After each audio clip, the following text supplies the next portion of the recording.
Thank you, Professor Sadi, for Mora, for this wonderful introduction, warm introduction. And just for the students, this long introduction, just to inspire you that someday you're going to be standing at this podium and somebody will be introducing you with all these things that you are going to do because you are our future leaders. And it's great to have you here this morning. And I am the one, I know you are thanking me for being here, but I am the one who really is thanking you all for inviting me. And it's such an honor to be here. I am so impressed that we are today here with President Marlon Calvo in this organization, because it just shows how connected the School of Nursing is to very important organizations in this country. And this organization, you're going to become members of it when you finish, and it's really important to be speaking with one voice and make change when you are collectivized and you speak with one voice.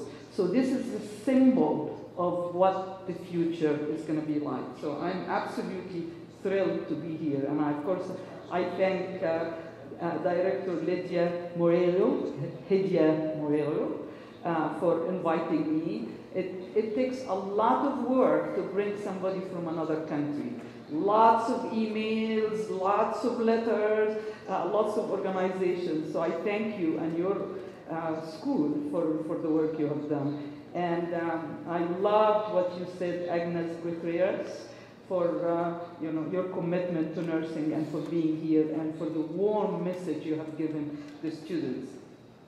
I bring you greetings from Pennsylvania. I bring you greetings from my university. It is the University of Pennsylvania. Some of you will be coming to get your master's at the University of Pennsylvania. And some of you will come and get your doctorate at the University of Pennsylvania. So remember that name. It's the University of Pennsylvania. It's an old university. It was established in 1740. I'm sure, as you were hearing, that I taught for 34 years at the University of California before coming to the University of Pennsylvania. And I have been a dean now for 10 years. And before that, I also taught at the University of Alexandria. I'm sure you are sitting there calculating and saying, well, how old do you think she is? Well, let me tell you, I am mummified. I am really old.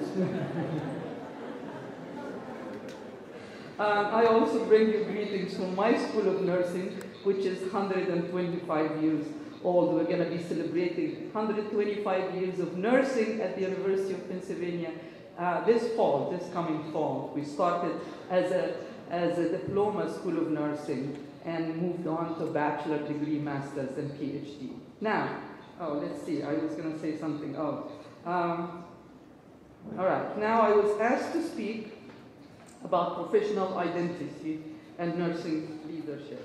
But before I do that, I again want to really thank Dr. Marlon Calvo, President Marlon Calvo, and I want to also show that we are all connected in the world.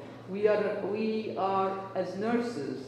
There's going to be a meeting coming up soon, and it's in Malta, that brings all the nursing organizations together. It's the International Council on Nursing.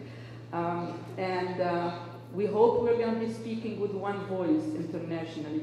But on behalf of my school, I'd like to give President Calvo a small gift to stay here at the organization. It's about nurses in the world. And it's a collection of pictures, beautiful photographs of nurses in many different parts of the world. I don't remember if there is one for nurses from Costa Rica, but this is to stay with the organization, a reminder that we are speaking in one voice. And this is a gift for you, President.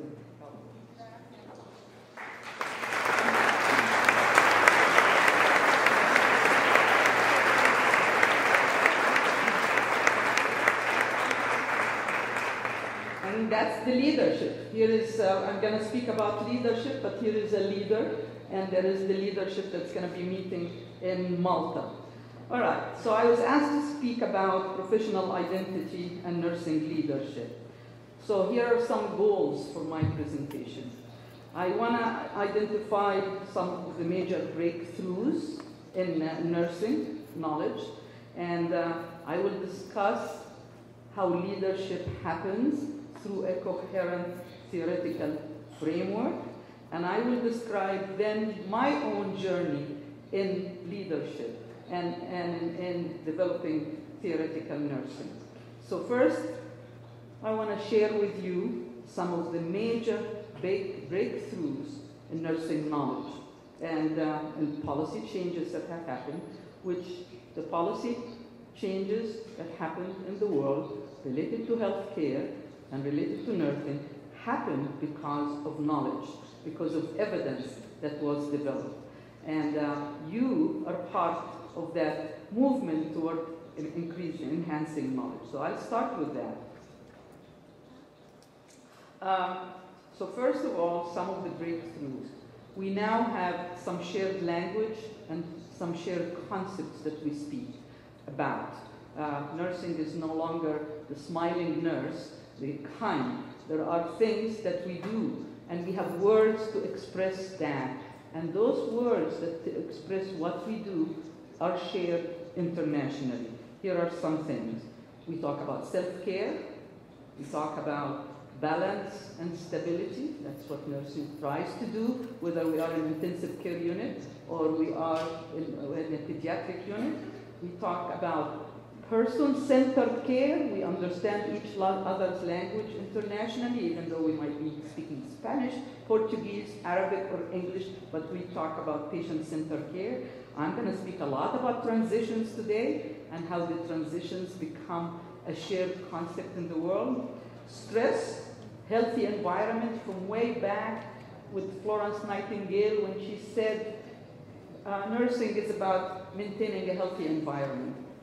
So there are lots of other words that we speak about that are similar, that brings us also there. These concepts came from nursing theories.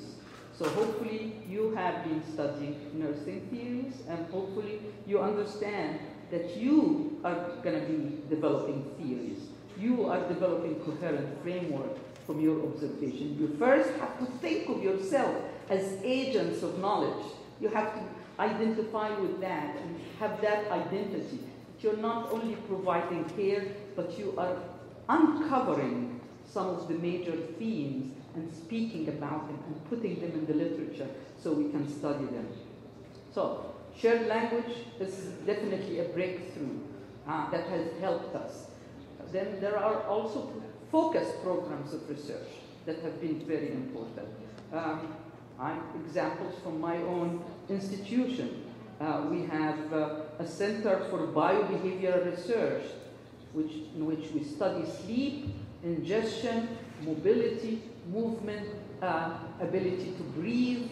These are some of the things that are part of pain management. These are some of the things that are very common. We have a Center for Outcomes and Policy Research, shared ideas about what is the best size of nursing workforce that keeps people healthy and have quality of life. So it's very important to have shared areas of knowledge to research. And now we have that. We have pain management, we have symptom management, we have a number of those areas. We also have the Transition Center, which I'm going to speak about. We are all about come from a justice framework, from an equity framework. We all are about in the world that we do not treat patients differently because they are poor, or they are African American, or because they are Hispanic American, or because they are handicapped. We treat all our patients exactly the same. And we even focus more from a nursing perspective on those populations who are more vulnerable, who tend to be marginalized in the society, who tend to be at the fringes of society. That's what nursing is about. We come from a justice framework. we talk a lot about safety of patients and about decreasing errors, about reducing HIV risk. And I mentioned yesterday that the Institute for Nursing Research in the United States, which is a national one, we have 50 states, so this is an institute that's responsible for nursing across the globe, across all the states, identified programs of research that have made a major difference in healthcare in the United States. They found 10 programs, they identified the 10 most important programs that have made a major difference. Those 10 are the nursing, based on nursing research, based on nursing investigation. They all came from coherent frameworks, and just 3 of them are right here: reducing complications and rehospitalization of elders by improving home care through better discharge planning. Better discharge planning, we might take lightly, very important in improving the quality of life of the elders and their families afterwards. That's a coherent program of research. Many people participated in it, not one person. One person doesn't make a difference. It's a group of people who are focused on a particular area of research. All right, so we have shared language,